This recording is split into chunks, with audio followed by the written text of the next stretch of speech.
Thanks for watching. Don't forget to like, comment, share and subscribe to Mufti Tariq Masood, famous scholar. اور ہاں تو میں یہ عرض کر رہا تھا کہ دوسری کرو میرے بھائی. آپ کے سسرال نے اتنا بڑا دل کیا کہ آپ کو اجازت دے دی, تو اللہ کا واسطہ دے کے کہتا ہوں کہ دوسری کو الگ رکھنا اور دونوں میں سے کسی کی وجہ سے کسی کے حق کو ضائع نہیں کرنا. جو رپورٹیں مارکیٹ میں آ رہی ہیں دوسری شادی کے اکثر نتائج اچھے نہیں آ رہے, مرد زیادتی کر رہا ہے. میں نکاح پڑھاتا ہوں دوسری شادی کے لیے نا, ایک ہفتے بعد اطلاع ملتی ہے کہ دوسری کو طلاق دے دی. یہ چل رہا ہے مارکیٹ میں.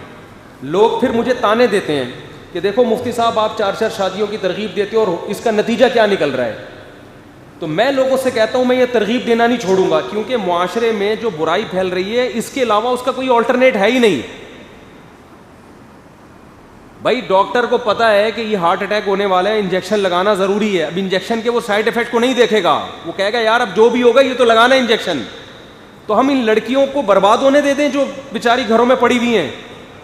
تو ہم مردوں سے یہ کہیں گے, یہ کبھی نہیں کہیں گے کہ مت کرو, ہم کہیں گے کرو, لیکن اللہ کے بندو اسلام کے آدھا حکم کو مت لو, پورے حکم کو لو.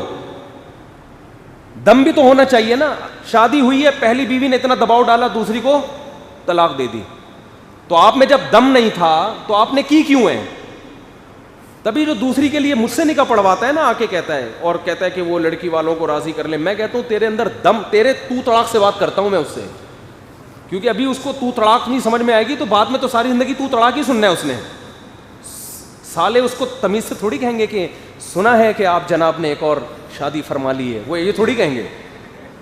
سنا ہے, کچھ سننے میں آیا ہے کہ آپ جناب نے ایک اور عقد فرما لیا ہے, وہ ایسے تھوڑے وہ تو طلاق سے بات کریں گے. اگر آپ میں دم نہیں تھا تو میرے بھائی آپ کو یہ کام نہیں کرنا چاہیے تھا. نہ پہلی کی زندگی کو برباد کرو نہ دوسری نہیں کرو. پھر اگر یہ دم نہیں ہے تو چھوڑ دو, اللہ تو پوچھ لے گا آپ سے جو پوچھنا ہوگا. لیکن کرنے کے بعد جب ظلم کرو گے, بعض دفعہ پہلی کو لٹکا دیتے ہیں, وہ دوسری سے وہ نئی آئی ہے تو اتنی زیادہ اچھی لگ رہی ہوتی ہے کہ پہلی وہ 6 بچوں کی ماں بن چکی ہے, وہ اب پرانی لگ رہی ہوتی ہے. اس کو وہ کباڑ کا معاذ اللہ کہنا نہیں چاہیے, وہ ان کو کباڑ مال لگ رہا ہوتا ہے, تو وہ اچھی نہیں لگ رہی, اس کو لٹکا دیتے ہیں. اللہ میاں نے اجازت دی ہے برابری کی شرط کے ساتھ, اور نبی صلی اللہ علیہ وسلم نے فرمایا 2 کرنے کے بعد جس نے برابری نہیں کی قیامت کے دن فالج زدہ ہو کے آئے گا اللہ کے سامنے, آدھا دھڑ مفلوج ہوگا اس کا. کیوں؟ ایک طرف مائل ہو گیا تھا تو اللہ اس کی اسی دھڑ کو مائل کر دیں گے.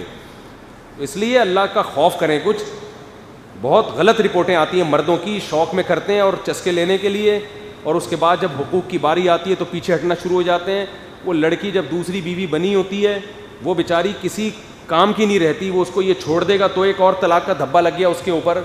تو اس لیے بھائی تھوڑا انسان کے مرد بن کے تو کرنا ہے تو کرو, اور خاص طور پہ جن کے سسرال والے اجازت دے رہے ہیں ان پہ تو بہت بڑی ذمہ داری ہے کہ ایسا نہ ہو کہ آپ نے جب کی ہے تو آپ دوسری کی طرف اتنا مائل ہو جاؤ کہ پہلی کو لٹکا کے چھوڑ دو.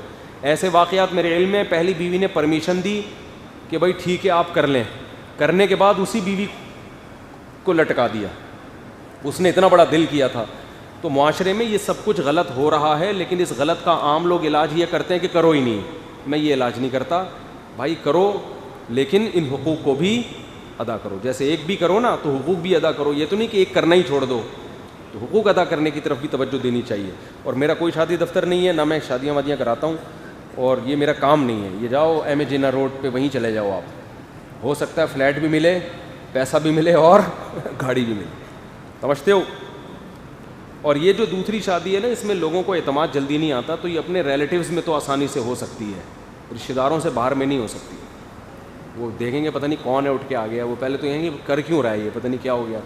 تو تلاش کرتے رہیں, اسی میں مر جائیں, کوئی بات نہیں, قیامت کے دن 4 والوں میں شمار ہوگا انشاءاللہ نیت کی وجہ سے.